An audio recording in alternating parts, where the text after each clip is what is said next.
Olá, querida Daísa. Olá, queridos da IPPTV. Tudo bem? Bom demais estar aqui para mais uma história. E pensando assim nas últimas histórias e muitas histórias que eu tenho compartilhado com vocês, uma das coisas que chama a atenção é o cuidado, né? O cuidado que realmente eles tinham com a gente.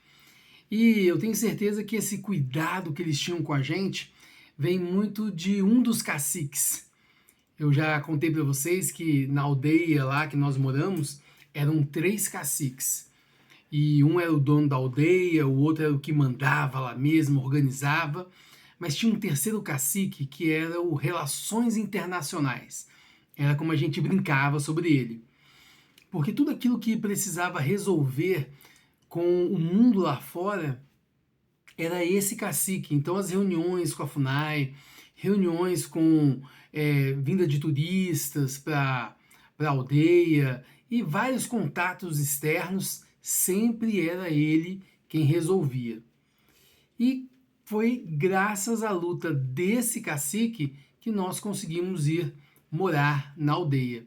E como ele conhecia muito, né, esse mundo não indígena, ele conhecia bastante, exatamente por causa desses contatos, dessas reuniões que ele tinha que participar. Então ele preparou muito a aldeia para a chegada da gente. Eu sei porque depois o filho dele conversou muito comigo sobre isso, que ele preparou os jovens dizendo, olha, quando eles estiverem dentro de casa, não é para ficar entrando na casa deles não, não é para ficar pedindo comida, não é para ficar, não, incomodando não. Isso não fica cedinho lá na casa deles, não, porque branco é assim, branco ele gosta de privacidade. Então é muito interessante porque ele realmente instruiu, porque o desejo dele era que os jovens tivessem professor na aldeia, para que não precisassem sair da aldeia, ir para a cidade ou ir lá para bem longe, onde tinha, lá no centro do lugar, lá da região, uma escola distante, onde eles seriam obrigados a passar meses e meses longe da aldeia. Então ele queria ensinar o povo a ter a melhor relação possível conosco. Então todo esse carinho, todo esse zelo que eles tinham conosco, né?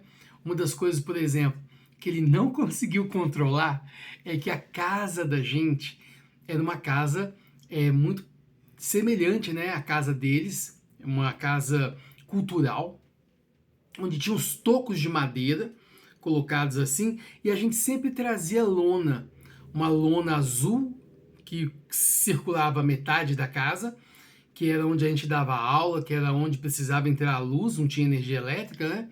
E a outra lona preta, que era exatamente para escurecer, onde a gente montou a barraca, porque por problema de cobra, aranha, né, e outros animais, a gente dormia com as meninas dentro da barraca. Então a barraca ficava montada nessa parte mais escura da casa.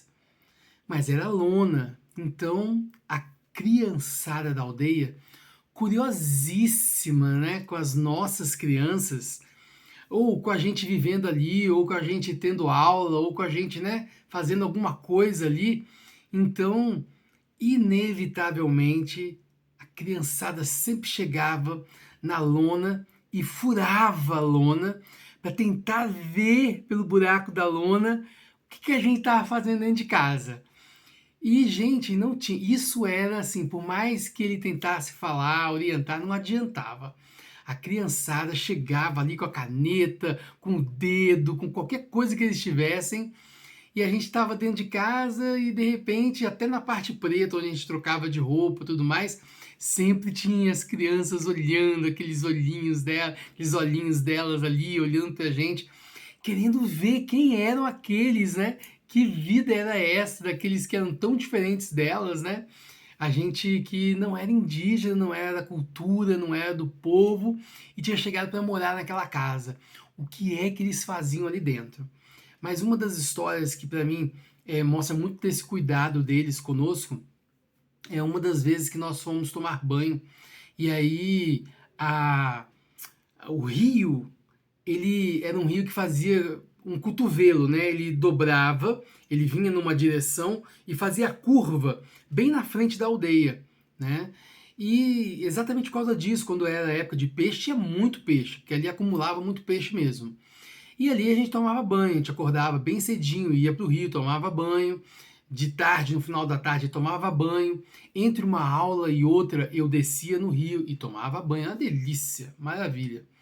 Mas numa das primeiras vezes que eu ainda não conhecia o rio, ele fazia assim uma ponta, como se fosse uma praiazinha aqui, outra praiazinha aqui, e ele tinha essa ponta aqui.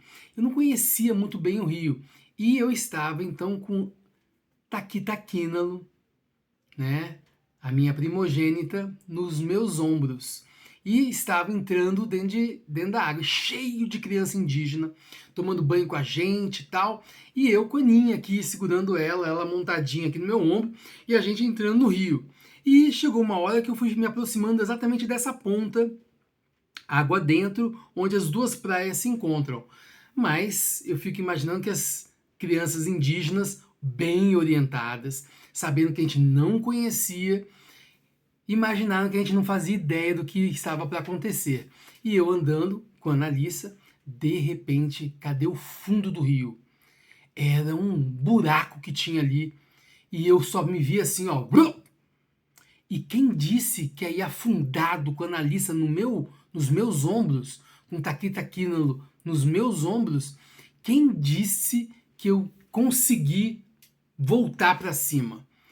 Ela pesada, eu fui pego no susto, o buraco me afundou e eu tentando me debater, peguei, segurando, puxei o ar, não consegui, e quando eu voltei a cair na água, eu vi que eu ia afundar, mas de repente nessa luta, eu vi um braço me segurando e me puxando.